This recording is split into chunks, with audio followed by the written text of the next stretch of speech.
नमस्कार. मी पत्रकार परिषद आज बोलवली आहे.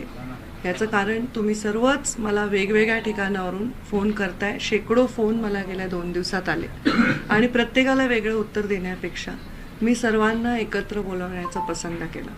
मला या पत्रकार परिषदेविषयी आज आपल्याशी बोलताना थोडीशी पार्श्वभूमी सांगावीशी वाटते. 2019मध्ये मी भारतीय जनता पार्टीची उमेदवार होते आणि त्यावेळी निवडणुकीत माझा पराभव झाला. तर अनेक अशा घटना घडल्या, अनेक निर्णय झाले. भारतीय जनता पार्टीतर्फे अनेक निर्णय झाले. त्या निर्णयामध्ये मी सामील नसले, मला तिकीट नाही मिळालं, मला उमेदवारी नाही मिळाली, अशा प्रकारच्या निर्णयानंतर मी नाराज असेन किंवा मी पक्षाच्या बाहेर जाणार अशा चर्चा गेले 4 वर्ष झाल्या. अनेक कार्यक्रमांमध्ये, खास करून जिथे मी माझ्या समाजाला, माझ्या फॉलोअर्सला संबोधते, त्या दसरा मेळावा, 3 जून आणि 12 डिसेंबर अशा अनेक कार्यक्रमांमध्ये मी अत्यंत स्पष्टपणे माझी भूमिका मांडलेली आहे. परत माझी भूमिका मांडणं म्हणजे माझ्या नैतिकतेवर कोणाचा अविश्वास सिद्ध करण्यासारखं आहे. त्यामुळे मी आज आपल्या सर्वांसमोर काहीही असं म्हणणार नाही की मला स्वतःला सिद्ध करायचं आहे. गेले काही दिवस अनेक पक्षाच्या कार्यकर्त्यांनी असे काही भाष्य केले की पंकजा मुंडे आमच्याकडे आलं तर चांगलं आहे, पंकजा मुंडे आले तर आम्ही त्यांना अमुक देऊ तमुक देऊ. या गोष्टीला सुद्धा फार मी लाईट नोटवर घेतलं, कारण त्यांनी काही माझा अवमान केलेला नव्हता. या संदर्भामध्ये फारसं मी भाष्यही केलं नाही. पण मला वाटतं परवाच्या दिवशी अशी एक बातमी आली. त्या बातमीने मला खूप अंतर्मुख केलं आणि मला असं वाटलं आपल्या सर्वांशी बोललं पाहिजे. त्या बातमीमध्ये असं सांगितलंय की मी राष्ट्रीय काँग्रेसचे नेते राहुल गांधी आणि आदरणीय सोनिया गांधी यांची भेट घेतली. माझी त्यांची 2 वेळा भेट झाली आणि मी काँग्रेसच्या वाटेवर आहे. मला सर्व माध्यमांना एवढंच सांगायचं आहे, कोणत्याही बातमीसमोर एखादा क्वेश्चन मार्क टाकून तुम्ही लीगल प्रश्न सोडवू शकता, पण एखाद्याची क्रेडिबिलिटी, एखाद्याचं करिअर संपवण्याचा हा डाव कोणाचा आहे. त्यांनी असंही सांगितले की एका सांगलीच्या नेत्याच्या माध्यमातून मी सोनिया गांधी आणि राहुल गांधींना भेटले, मी काँग्रेसच्या वाटेवर आहे. मग जेव्हा माध्यमांना सुद्धा जबाबदारी आहे, माध्यमांना सुद्धा कुठली बातमी देत असताना त्यांचे स्रोत काय आहे हे सांगण्याची आवश्यकता आहे. त्यामुळे या चॅनलवर मी मानहानीचा दावा ठोकणार आहे आणि त्यांनी जे कथन केलेलं आहे त्या कथनाचे पुरावे त्यांना कोर्टामध्ये सादर करावे लागतील. त्यांनी सांगितले असा कोणता जो नेता आहे ज्यांच्या माध्यमातून मी भेटले, त्यांनी भाष्य केले, याचे सगळे डिटेल्स त्यांना द्यावे लागतील. माझं करिअर हे कवडी मोलाचं नाही. 20 वर्ष राजकारणामध्ये मी काम करते. माझ्या स्पष्ट वक्तेपणामुळे, प्रामाणिकपणामुळे आणि माझ्या पर्सनॅलिटी जी डायरेक्ट लोकांशी संवाद साधते त्याच्यामुळे माझं नेतृत्व आहे. माझ्या संस्कार झालेले आहेत माझ्या वडिलांचे, गोपीनाथ मुंडे यांचे. त्यामुळे पाठीत खंजीर खुपसण्याचं रक्त माझ्या अंगात दौडतच नाही आणि खुपसलेला खंजीर कसा योग्य आहे हे सांगण्याचं माझ्याकडे कुठलेही शब्द नाहीत. त्यामुळे हे माझा स्वभाव नाही. मी माझ्या 3 जूनच्या कार्यक्रमामध्ये अत्यंत स्पष्टपणे सांगितलेलं आहे की या चर्चा का होतात, कारण प्रत्येक वेळी पंकजा मुंडेंचं नाव येतं आणि पंकजा मुंडे मात्र त्या ठिकाणी येत नाहीत, त्या पदावर दिसत नाहीत. त्यामुळे या चर्चा होतात. तर हा दोष माझा तर नाही. ह्याच्यावर उत्तर द्यायला पाहिजे ते पक्षाने द्यायला पाहिजे की पंकजा मुंडे आता पात्र असतील नसतील हे उत्तर मी किती वेळ देणार, मी हे देऊ शकत नाही. जेव्हा जसं भागवत कराडांना राज्यसभा मिळाली, रमेश अप्पा कराडांना विधान परिषद मिळाली, त्याच्याही नंतर अनेक विधान परिषद झाल्या. जेव्हा माझं नाव चाललं तेव्हा माझं नाव नाही आलं याबद्दल मी कुठेही टिप्पणी केली नाही, कुठलंही ट्विट केलं नाही, सार्वजनिकरित्या त्याच्याबद्दल कुठलीही नाराजी व्यक्त केली नाही. पण त्यानंतर किंवा त्याआधी होणाऱ्या माझ्या भाषणाचे तुकडे काढून त्याचे अर्थ लावले जातात आणि हे अर्थ समर्पकही बसतात काही ठिकाणी. याचं कारण आहे पंकजा मुंडे का नाही, आणि याचं उत्तर पंकजा मुंडेकडे असण्याचं कारण नाही. भागवत कराडांच्या यात्रेला मी भगवा झेंडा दाखवून त्यांची यात्रा सुरू करून दिली. माझ्या घरी त्यांचा सत्कार केला. काही तरुणांनी घोषणा दिल्या तर त्यांना हक्काने मी त्यांना 2 चापटाही मारल्या. मी मला शेवटच्या ज्या विधान परिषदा झाल्या त्यामुळे 2ही वेळा मला फॉर्म भरून ठेवायला सांगितले. सकाळी 9 वाजता मला फॉर्म भरायला येण्याचंही सांगितलं गेलं पक्षाकडनं आणि त्याच्या 10 मिनिटं आधी मला फोन येऊन सांगितलं की तुम्ही हे फॉर्म भरायचं नाही, जैसी आपकी आज्ञा असं समजून मी पक्षाचा प्रत्येक आदेश हा शिरसावंद्य मांडलाय. मग मी पक्षाच्या विरोधात काय केलंय म्हणून माझ्या नैतिकतेवर असा प्रश्न निर्माण केला. या चॅनलला माहिती कोणी दिली?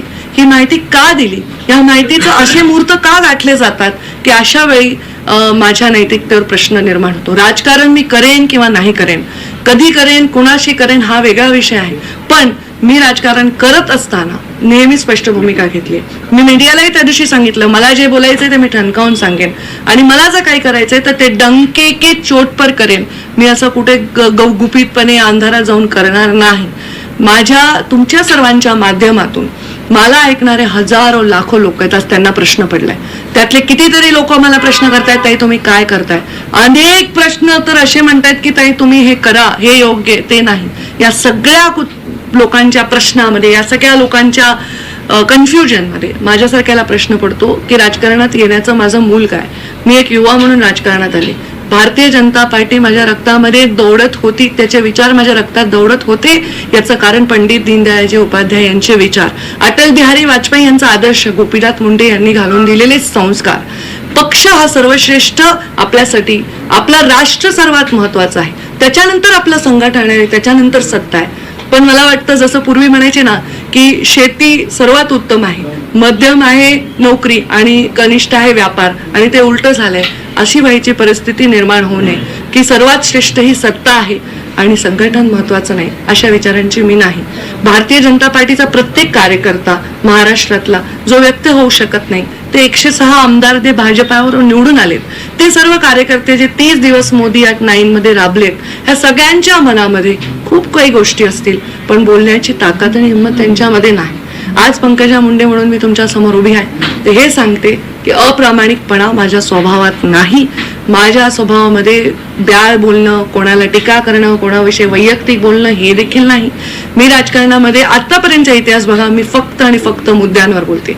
प्रधानमंत्री नरेंद्र मोदी जेव्हा देशाचे प्रधानमंत्री झाले, त्यांनी देशाच्या संसदेच्या पायरीवर डोकं ठेवलं, तेव्हा या देशाच्या नाही जगातल्या अनेक लोकांना हा विश्वास निर्माण झाला होता की एक सुंदर चारित्र्य संपन्न नेता या देशाला नव्हे जगाला लाभलेला आहे, आणि त्या नेत्यांनी तसेच नेते घडवावे, तशाच नेत्यांच्या पाठीशी उभं राहावं अशी अपेक्षा अनेक तरुणांच्या निर्माण झाली. अनेक लोक ब्युरोक्रेसी सोडून राजकारणात आले, अनेक लोक उद्योग जगतातले राजकारणात आले. राजकारणामध्ये भ्रष्टाचार मुक्त राजकारणाचा नारा प्रधानमंत्री नरेंद्र मोदींनी दिला. खातो नथी खावानू देतो नथी या वाक्यांनी माझ्यासारखा तरुण प्रभावित झाला आणि त्याच्या जीवावर मी राजकारणात आले. माझ्यावरही आरोप झाले, पण माझ्यावरच्या प्रत्येक आरोपाचं उत्तरही तुम्हीच सर्वांनी दिलं. मलाही पराभव पत्करावा लागला, पण माझा पराभव हा लोकांच्या मनामध्ये काट्यासारखा रुजला आणि त्याची चर्चा सर्व माध्यमातून झाली. पण मी आतापर्यंत हे जाहीर मी आज कथन करते, ईश्वर साक्ष कथन करते, कारण ईश्वर साक्ष शपथ आणि जाहीर कथन अनेक लोक करत असतात, पण त्याच्यावर ते वागतात का नाही याची मला आज शाश्वती देता येणार नाही. मी सांगते, मी कोणत्याही पक्षाच्या कोणत्याही नेत्याशी माझ्या पक्षप्रवेशाच्या संदर्भात कधीही भेटलेली नाही. मी राहुल गांधींना आयुष्यात प्रत्यक्षात पाहिलेलं देखील नाही. सोनिया गांधींना मी पाहिलेलं नाही. असं जन्मात झालं नाही की ते एका शहरात आहे आणि मी त्या शहरात आहे. ज्या दिवशी माझ्याविषयी ही बातमी येते त्या दिवशी मध्य प्रदेशच्या कार्यकर्त्यांवर त्या क्षणाला तुम्ही माझा सोशल मीडिया बघा. माझं कुठलंही गुपित आयुष्य नाही. माझं जे आहे ते माझ्या मीडियावर असतं, जे आहे ते सगळ्या जगासमोर असतं. माझ्या जीवनामध्ये पारदर्शकतेला, प्रामाणिकपणेला आणि स्पष्ट वक्त्यापणाला आणि न्यायप्रिय भूमिकेला फार महत्व आहे. या भूमिकांशी प्रतारणा होताना दिसताना मी खूप अस्वस्थ होते. नाराज नाही, पण मी नक्की दुःखी आहे. आणि म्हणून आपल्या सर्वांना सांगते की या दुःखाचं मला माहित नाही मूळ काय. आज सगळेच राजकारणामध्ये वेगवेगळे प्रयोग आपण बघतोय. कधीच नाही, जसं कोविड आपण कधीच पाहिला नव्हता, तसंच हे प्रयोग आपण कधीच पाहिले नव्हते. बाळासाहेबांची शिवसेना आता राहिली नाही, शरद पवारांची राष्ट्रवादी आता राहिली नाही, असं बातम्यांमध्ये मी बघते. तसंच पंडित दीनदयाळ उपाध्याय आणि अटल बिहारी वाजपेयी यांची भाजपा सदैव राहावी यासाठी माझ्यासारखा छोटा छोटा कार्यकर्ता धडपडतोय. 30 दिवस मी नक्सलाइट एरियामध्ये मला काम दिलं होतं. मी तिथे जाऊन काम केलं. जेवायचा पत्ता नाही, खायचा पत्ता नाही, राहायचा पत्ता नाही, असं 20 वर्ष झाले मी काम करते आहे. माझ्या नैतिकतेवर आणि माझ्या इंटिग्रिटीवर प्रश्न निर्माण होत असेल तर हे माझ्यासाठी अत्यंत दुःखाचं आहे. या गोष्टीबद्दल मी प्रचंड तीव्र नापसंती आणि दुःख व्यक्त करते. न्यायालयातून मी ही लढाई लढणार आहे. माझ्यावर न्याय झालाय का अन्याय झालाय हे काळच ठरवेल. या परिस्थितीमध्ये भविष्यामध्ये मी काय करणार आहे, काय नाही करणार आहे हे सांगण्याएवढी भविष्य मला कळत नाही. पण एवढंच सांगते, माझी भूमिका नेहमी थेट आणि डायरेक्ट असणार आहे. आज मात्र या क्षणाला मी स्पष्टपणे सांगते, कोणत्याही पक्षातल्या कोणत्याही नेत्याशी माझा कुठलाही संवाद माझ्या पक्षप्रवेशाच्या संदर्भात नाही. हेही तेवढंच सांगते की अनेक पक्षांनी माझ्याशी सन्मानजनक स्टेटमेंट करून सांगितले की मी त्यांच्या पक्षात यावे. माझ्या पक्षाला माझा सन्मान वाटत असेल अशी माझी अपेक्षा आहे. ते त्याच्याबद्दल काय विचार करत असतील हे त्यांचा संपूर्णतः निर्णय आहे. पण माझा प्रवास हा आत्तापर्यंत पूर्णपणे स्पष्ट आणि पारदर्शक राहिलेला आहे. लपून छपून काम करणं हे माझं नाही. आणि आता या जगाला लपून छपून काम करणाऱ्याचा कंटाळा आलाय. सर्व गोष्टी, कोणाची सत्ता आहे, कोणाला कोणतं मंत्रीपद आहे, हे आम्हाला हवे, ते आम्हाला हवे, हे उलटून टाकलं, तो पक्ष संपला, हा पक्ष संपला, याच्यावर सीमित आहे. लोकांचं काय?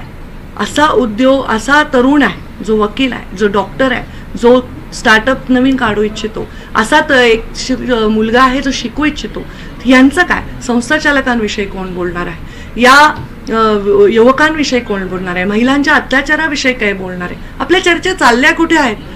एका मुलांनी ड्रग घेतलेला पकडला ह्याच्यावर चर्चा होते कारण तो एका मोठ्या सुपरस्टारचा मुलगा असतो. पण या देशामध्ये एवढा इझिली ड्रग मिळतं, हे फेल्युअर कोणाचं आहे?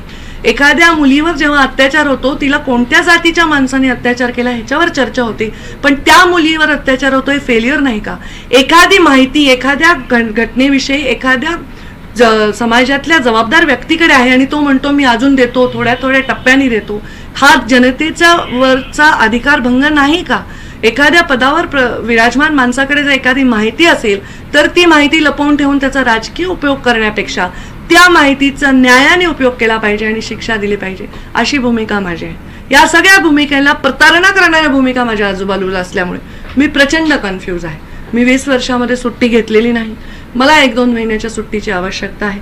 मला अंतर्मुख होण्याची आवश्यकता आहे. मला विचार करण्याची आवश्यकता आहे. मी आमदार झाल्यावर माझा पहिला इंटरव्ह्यू सुधीर गाडगीळ यांनी घेतला होता, तेव्हा मी असं म्हणाले होते की राजकारणामध्ये ज्या आयडिओलॉजीजला समोर ठेवून मी राजकारणात आले, त्या आयडिओलॉजीजशी जेव्हा जेव्हा मला कुठेतरी प्रतारणा करावी लागेल आणि मला चुकीचे ॲडजस्टमेंट करावं लागतील, तेव्हा मी राजकारणातला एक्झिट घ्यायला सुद्धा मागे पुढे पाहणार नाही. आत्ताच्या परिस्थितीमध्ये मला एक ब्रेकची आवश्यकता आहे आणि तो ब्रेक मी घेणार आहे. एवढंच या निमित्ताने आपल्या सर्वांना सांगते. 1-2 महिने मी लिटरली सुट्टी घेणार आहे आणि मग मी अंतर्मुख होऊन विचार करणार आहे आणि त्या सगळ्या जीवनातल्या संस्कारांवर विचार करणार आहे आणि त्याच वाटेवर मी आहे का हे मला तपासून बघायची गरज आहे. धन्यवाद.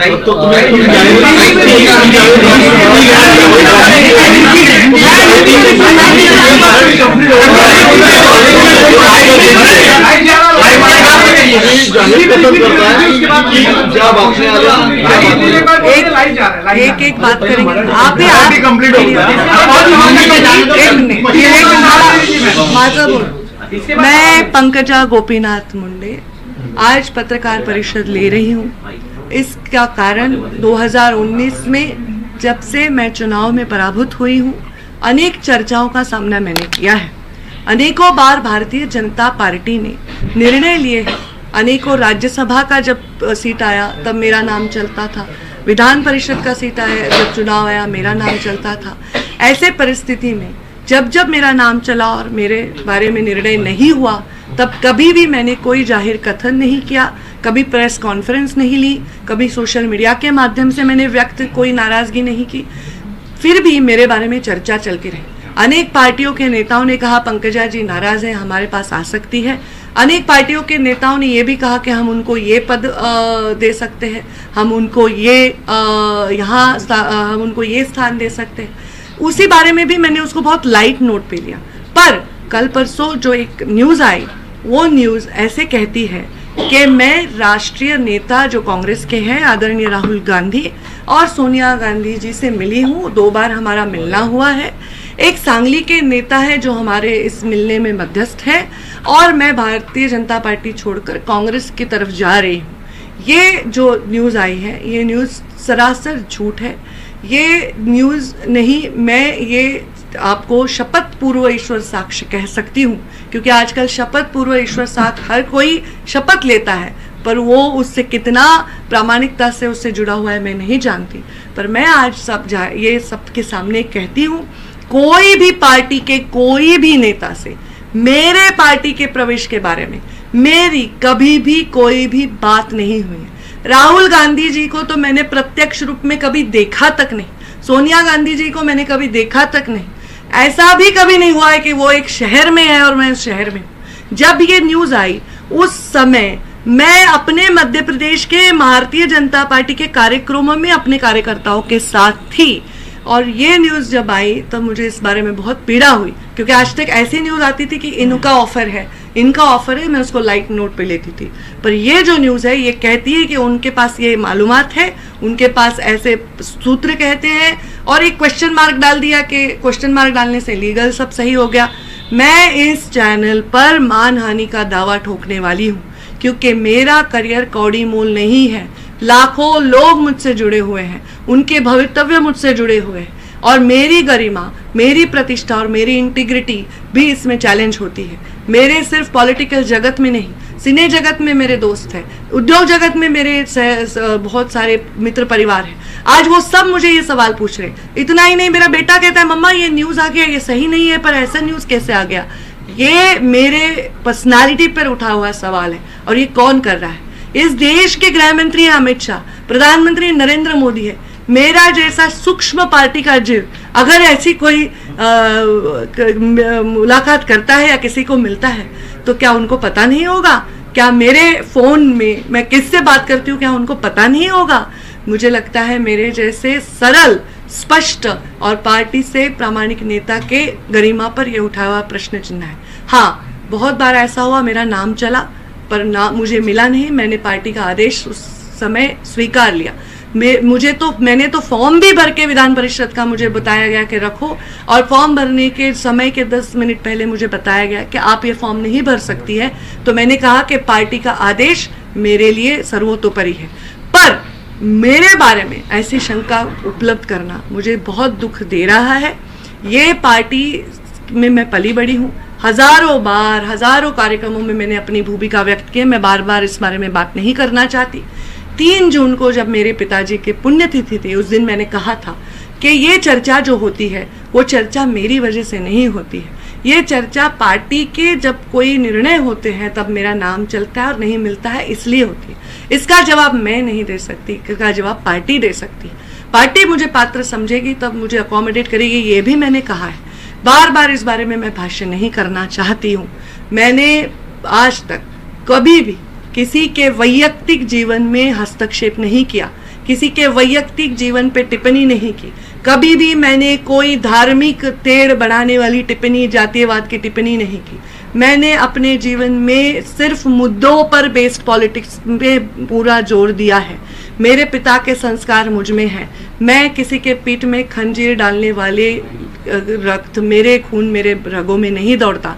खंजीर डालकर भी उसको जस्टिफाई करने वाले लोग भी आज राजनीति में हैं, पर मैं उनमें से नहीं हूँ। जब मोदी जी ने प्रधानमंत्री पद की शपथ ली थी और वो जब हमारे संसद में उस सीढ़ी पर नतमस्तक हुए थे, तब हजारों लाखों युवक सिर्फ इस देश के नहीं दुनिया के ये सोच रहे थे कि एक अलग सरकार, एक अलग राजा, अलग प्रधानमंत्री हमें मिला है, एक ग्लोबल लीडर मिला है। आज भी यही सोच रहे होंगे। हमारी आइडियोलॉजीज को मैं सबसे ज़्यादा प्यार करती हूँ क्योंकि यही भारतीय जनता पार्टी के संस्कार हैं। मोदी जी का ये वाक्य, मैं खातो नहीं खावानू देतो नहीं, ये बहुत ही इम्पोर्टेंट वाक्य है। भ्रष्टाचार से राजनीति को मुक्त करने के लिए मोदी जी के कदमों को बहुत गौर से दुनिया देखती है, और ये सबसे बड़ा मुद्दा है। हम राजनीति में और हमारे माध्यमों के इतने कंपटीशन में मुख्य मुद्दों से हमेशा परे चले जाते हैं। कोई एक व्यक्ति बहुत बड़ा स्टार, उसका बच्चा पकड़ा जाता है तो हम कहते हैं उसके पास ड्रग मिला। अरे पर ड्रग मिला ये फेलियर सिस्टम का है। आज हमारे बच्चे ड्रग एडिक्ट हो रहे हैं, ये फेलियर सिस्टम का है। कभी कोई अत्याचार महिला पे होता है तो उस महिला की जाति, अत्याचार करने वाले की जाति पर चर्चा होती, पर अत्याचार होना ये फेलियर भी सिस्टम का है। कोई इंफॉर्मेशन कोई बड़ा व्यक्ति अपने पास रखता है और बोलता है मैं किश्तों में दूंगा, तो ये भी जनता के अधिकारों के ऊपर एक उसका खंडन करने जैसी बात हुई है। अगर कोई व्यक्ति एक जिम्मेदार पद पर है, विराजमान है, तो उसके पास अगर कोई ऐसी इंफॉर्मेशन है जो समाज के प्रति बहुत आवश्यक है तो उस पर उसको एक्शन लेना चाहिए, ना कि उसको किश्तों में मीडिया को बताना चाहिए। ये सब चीज़ें देखकर मैं दुखी हो गई। आज मैं रोज न्यूज़ देखती हूँ, बाला साहब ठाकरे की शिवसेना नहीं रही, शरद पवार की राष्ट्रवादी नहीं रही। मैं सोचती हूँ कल लोगों को ये कहने पर मजबूर ना करना ये हमारा काम है कि पंडित दीनदयाल जी उपाध्याय और अटल जी की भाजपा नहीं रही, ये हमारा कर्तव्य है। मैं उस भाजपा की सदस्य थी, उस भाजपा की सदस्य हूँ और उस संस्कारों में पली बड़ी हूँ। मेरे साथ जो हुआ वो बहुत ही मुझे दुख देता है, वेदना देता है। जब भी मुझे कुछ करना है मैं डंके के चोट पर करती हूँ। लाखों लोग मेरे से जुड़े हुए हैं, हजारों लोग मुझ पर आज देख रहे हैं इसको। मैं सबसे यही कहूँगी कि मेरे प्रवास में आपने मुझे साथ दिया, उसके लिए आभार। और आप हमेशा मुझे साथ तभी दे जब मैं सच्चाई और मैं गरिमा के साथ काम करूं। जब मैंने पहला इंटरव्यू विधायक के तौर पर दिया था तब मैंने ये कहा था कि जब मुझे अपनी आइडियोलॉजी से और मेरे खुद के संस्कारों से प्रताड़ना करनी पड़े तो राजनीति से भी एग्जिट लेने से मैं नहीं चूकूंगी। मैं बहुत थक गई हूँ 2019 से लेकर आज तक की चर्चाओं से। मैं आज थोड़ा ब्रेक लेना चाहती हूँ। 1-2 महीने मैं अपने आप में जाकर सोचना चाहती हूँ कि ये राजनीति कहाँ जा रही है, देश को कहाँ ले जा रही है, देश के युवाओं को क्या दे रही है। देश में सब लोग जो राजनीति की तरफ आज देख रहे हैं वो यही देख रहे हैं कि कौन सा पार्टी टूट रहा है, कौन कौन से पद पर विराजमान हो रहा है, कौन मंत्री बन चाहता है, कौन क्या बन रहा है। पर जनता को क्या हो रहा है, जनता के साथ क्या हो रहा है, इस बारे में सोचने की भी ज़रूरत है। उस बारे में अंतर्मुख होकर मैं सोचने वाली हूँ। और फिर इसे इसलिए बोल रही हूँ 2 महीने छुट्टी कि कृपा करके कोई माइक लेके मेरे सामने ना आए, कृपा करके कोई पूछे नहीं इसने आपके बारे में ये कहा, उसने आपके बारे में जो कोई मेरे बारे में कुछ कहे उसके बारे में टिप्पणी करना मेरा काम नहीं है। और जो मुझे करना है वो मैं करूँगी और वो सिर्फ आइडियोलॉजी बेस्ड रहेगा। आज मुझे सच में एक ब्रेक की आवश्यकता है और मैं वो ब्रेक लेकर आज की राजनीति के बारे में बहुत मंथन करना चाहते हैं। तुम्ही हताश कुठे झाले? तुम्ही रोखोक भूमिका मांडलेली आहे, मी कोणत्याही पक्षामध्ये जाणार नाही। मात्र ही भूमिका मांडताना तुम्ही असं देखील म्हटलेलं आहे की मी पाठीत खंजीर खुपसणाऱ्यापैकी नाहीये, माझ्या ते रक्तामध्ये नाहीये। सध्याच्या राजकीय स्थितीमध्ये हा पाठीत खंजीर कोणी खुपसला नेमका काय सांगाल तुम्ही? मला याच्यावर काहीच उत्तर द्यायचं नाही। कारण माझ्या पत्रकार परिषदेमध्ये मी त्या चॅनलवर मानहानीचा दावा करणार आहे, हे महत्वाचा मुद्दा आहे। मी कोणत्याही पक्षाच्या कोणत्याही नेत्याशी माझ्या प्रवेशाबद्दल कधी चर्चा केली नाही, हे महत्वाचा मुद्दा आहे। त्यामुळे उगीच काहीतरी प्रश्न विचारून तुम्ही पण लेवल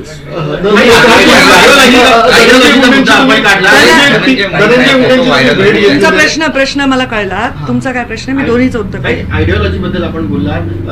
आता सध्याची आपण राजकीय परिस्थिती बघितली तर एक भाजपच्या विपरीत वृत्ती असलेला पक्ष आज सत्तेत बसलेला आहे भाजपच्या सोबत, तर म्हणून हा मुद्दा आला का आणि सुट्टी या नाही? सुट्टी मी याच्यासाठी घेत आहे कारण मला ह्या सगळ्या चर्चांमुळे माझ्या मनामध्ये खूप विषाद आहे, माझ्या मनामध्ये फार वेदना आहे, दुःख आहे आणि मला कंटाळा आलाय या शॅलो गोष्टींचा। मी हताश काही नाही आहे, मी एकदम भक्कम आहे। माझा कार्यकर्ता प्रतीक्षा करतो माझ्या प्रत्येक भाषणाची, माझ्या निर्णयाची। मी अजिबात हताश नाही। मी तुमच्यापासून ब्रेक घेते, माझ्या समाजसेवेपासून ब्रेक घेत नाहीये, माझ्या लोकांपासून गैरसमज करू नका, असल्या बातम्या लावू नका। मी ब्रेक याच्यासाठी घेते की मी या सगळ्या गोष्टींवर टिप्पणी करण्यापासून मला परावृत्त व्हायचंय आणि म्हणून आता या जे तुम्ही मला प्रश्न विचारला ह्याचं उत्तर मी देऊ शकत नाही। याचं उत्तर भारतीय जनता पार्टीचे प्रवक्ते प्रदेशाचे अध्यक्ष देतील। मी मध्य प्रदेशची प्रभारी आहे, मध्य प्रदेशच्या निवडणुकीबद्दल काय बोलायचं असेल तर मी उत्तर देईन।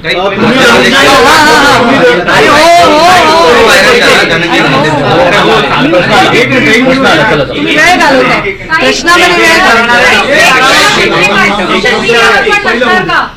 एक मिनिट धनंजय मुंडे मला भेटायला आले होते, त्यांनी शपथ घेतल्यानंतर मला फोन केला, मी त्यांचं अभिनंदनही केलं।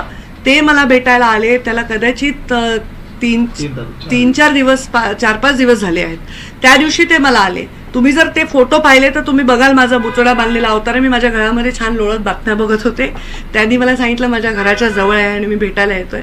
त्यावेळी मी माझ्या मंदिरातला दिवा पेटवला आणि त्यांना जे आपल्या संस्कृतीत असतं औक्षण केलं, ते मला भेटायला आले होते। ते 4 दिवसापूर्वी आले होते, त्यांनी आज का ट्विट केलं हे मला माहित नाही, याचं उत्तर ते देतील, पण ते आले होते आणि मी त्यांना शुभेच्छाही दिल्या। मला कोणी मंत्री झालं ह्याच्याविषयी आनंद आहे. धनंजय झाला तर आनंदच आहे, मी त्यांना शुभेच्छा दिल्या. पण या नवीन समीकरणामुळे या नवीन जी समीकरणं झालेली आहेत त्यामुळे तुमचा जो मतदारसंघ आहे त्याच्यावरती आता प्रश्न निर्माण होतोय, कारण की तुम्ही त्यांच्या विरोधात लढलात आणि आता ते तिथे आमदार आहेत. मग आता भविष्यात पुढे काय या सगळ्या मतदारसंघाचं आणि तुमच्या वाटचाली? ज्यांनी हे निर्णय घेतले त्यांनी हे उत्तर देऊ शकतील. मी तर खूप लहान आहे. तुमच्यासोबत चर्चा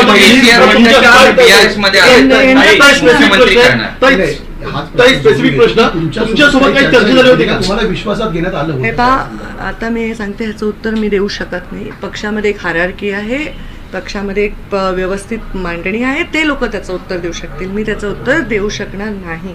मी तुमचे उत्तर देते फक्त तुम्ही ओरडून. ताई, पुढचा प्रश्न ब्रेक घेताय असं स्पष्ट केलेलं आहे. विषया विषय ताई, ब्रेक घेताय असं सांगितलंय, पण नेमका तर तुम्ही सांगता ब्रेक म्हणजे मी सुट्टी घेणार आहे. मी हो ऑफकोर्स सामाजिक काम माझं चालू आहे, ज्या भूमिकेत माझं चालू आहे. आता मी हे सांगते की मी एक छान निवांत सुट्टी घेणार आहे. माझ्या मुलाला घेऊन मी कुठेतरी सुट्टीवर जाणार आहे. सोशल मीडियामध्ये मी आहेच आहे. काय तुम्हाला काय अपेक्षा आहे की जाऊ दे का आता? मी एक ब्रेक ह्याच्यासाठी घेते की मला या सगळ्या राजकारणातनं ब्रेक हवाय. तुम्ही माझा विचार करा ना. शपथविधी कोणाचा होतो? शिवसेनेचा आणि भाजपचा पंकजा मुंडेची चर्चा, राष्ट्रवादी आणि भाजपचा पंकजा मुंडेची चर्चा, कोणाचं नाव चालतं? पंकजा मुंडेची चर्चा. अरे पण ही चर्चा मी घडवून आणली का? मी कधी मीडियाला तुमच्यापैकी कोणाला आहे मी आयुष्यात कधी फोन केला? तुमच्यापैकी कोणाला मी बातम्या लावायला सांगितल्या? तुमच्या कधी एडिटरला मी कधी कोणाला फोन लावून सांगितलं हे लावा ते लावा? माझे अनेक लोकांशी मैत्रीपूर्ण संबंध आहेत, अनेक लोकांची माझे अगदी भावासारखे माझे नाते आहेत, पण मी त्यांनाही कधी राजकारणात सांगितलं नाही की हे बातमी लावा, असं करा. मग मी एखाद्या सभेत भाषण करते, त्याचा तुकडा होतो आणि तो लावून माझी गरिमा खराब होते. मला हे अजिबात अस्वस्थ करणार आहे. माझा संबंध राजकारणाच्या पलीकडे जाऊन अनेकांशी आहेत, अनेक उद्योजकांशी आहेत, अनेक सिने क्षेत्रात, एंटरटेनमेंटच्या क्षेत्रात संबंध आहे. ते सर्वजण मला प्रश्न विचारतात आणि अशा प्रकारच्या शॅलो पत्रकारितेचा निषेध मला करावा वाटतो. त्याच्यात काही सगळे समावेश नाही आहेत, पण ज्यांनी हे केले त्यांच्याविषयी मी मानहानीचा दावा ठोकणार. हे आज तुमच्यासाठी महत्त्वाचं. Last question. तुम्हाला सांगण्यात आलं की तुम्ही फॉर्म भरलेला मागे घ्यावा, तुम्हाला तशा प्रकारची उमेदवारी विधान परिषद देण्यात आलेली होती. नेमका कुणाचा निर्णय होता आणि नेहमी तुमचं नाव चर्चेत होतं, मात्र माझ्या म्हणणं मी जे बोलले ते परत एकदा मी रिपीट करते की माझा स्वभाव तुमच्या लक्षात आला आहे की मला जेव्हा एखादा पक्षाने आदेश दिला मी तो स्वीकारला. त्याच्यावर मी प्रश्न नाही विचारला की का, याचं उत्तरही माझ्याकडे नाही. धन्यवाद. तीन सवाल, आपने कहा थोड़ा अच्छे सवाल था. आपने कहा कि विधान परिषद में आपको नामांकन भरने के लिए कहा गया और 10 मिनट पहले आपसे कहा गया कि आप अपना नामांकन मत भरिए. कौन नेता था जिसने आपको ये कहा और फिर अचानक कैसे डिसीजन? कोई नेता ऐसा नहीं होता. हमारे यहाँ एक व्यवस्था होती है. ऐसे फोन करने के लिए एक अलग व्यवस्था होती है और निर्णय करने के लिए अलग व्यवस्था होती है. उसके बारे में इतना डिटेल का आवश्यकता नहीं. मुद्दा क्या है कि मैंने कभी इस बारे में कोई भी टिप्पणी, टीका या कोई दुख और नाराजगी कभी व्यक्त नहीं की है. मैंने हमेशा वो किया है जो बताया गया है. तो ये मेरे बारे में क्यों ऐसे सवाल? आपने ये कहा कि 9 साल पीएम के हो चुके हैं और सबने अच्छी तरीके से मनाया गया. आपने वहाँ पे सवाल भी उठाया कि अगर ड्रग्स पकड़ा जाता तो सिस्टम को पहले महिला के साथ अत्याचार. क्या आपको लगता नहीं कि आपकी सरकार 9 साल से इन सब चीजों पे प्रॉपर ढंग से काम नहीं कर पाई? मैं ये कह रही हूँ कि हम मुद्दों की चर्चा ना करते हुए हम उसके इर्द गिर्द विवादों की चर्चा करते हैं. हमको जो चीज़ें थ्रिल देती हैं हम उसकी चर्चा करते हैं. ये बहुत भयंकर विषय है. हम उस बात की नहीं चर्चा करते जो इस देश के और इस सिस्टम को हानि पहुंचा रहा है. ये मेरा कहना है. राजनीति से संन्यास ले रही हैं आप? 1 महीने 2 महीने संन्यास ब्रेक शब्द जो आप मैंने ले बोला रही भी हैं, नहीं भैया. मैं 42 साल की ब्रेक जो हूँ. आप ले रही हैं, क्या राजनीति से ले रही हैं ब्रेक? मैं छुट्टी ले रही हूँ. छुट्टी का क्या मतलब है? ब्रेक ले रही हूँ. पार्टी के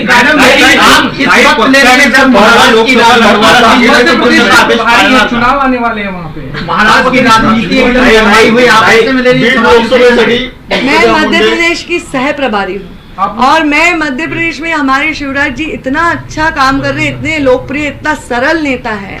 तो वो इतने बड़े, मेरा योगदान जो है मैंने अभी तक किया है, जिंदगी में करती रहूंगी. मैं अभी ऐसे भी अभी बारिश का सीजन है, कुछ नहीं काम चल रहा है, मैं छुट्टी लेना चाहती हूँ। जर पक्षाने जबाबदारी दिली आणि तुम्हाला सांगितलं की आता तुम्ही लोकसभा ब्रेक घेऊ नका, तुम्ही घेणार नाही का? लोकसभा निवडणूक मला लढवण्यासाठी प्रश्न तर कळला पाहिजे ना. जर तुमच्या पक्षाने महिला लोकसभा निवडणूक लढवण्यासाठी पक्षाने जिम्मेदारी दिली लोकसभा निवडणूक लढवण्याची, तर तुम्ही लढवणार का? आणि तेव्हा ब्रेक संपेल का?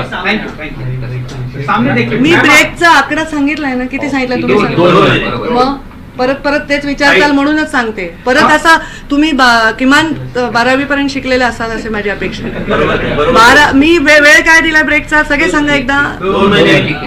2 महिने सुट्टी घेतली, 20 वर्ष काम केलं.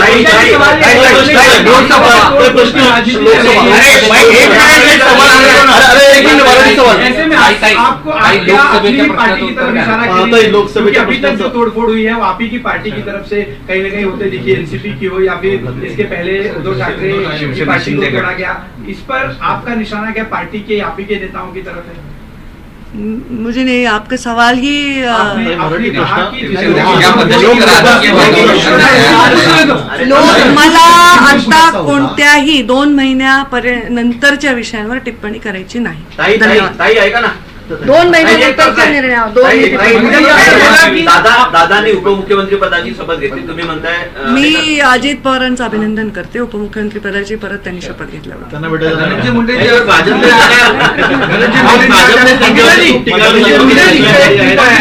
स्वतः पीएम मोदी म्हणाले अगदी काही दिवसांपूर्वी राष्ट्रवादी काँग्रेस पक्ष भ्रष्टाचारी आहे.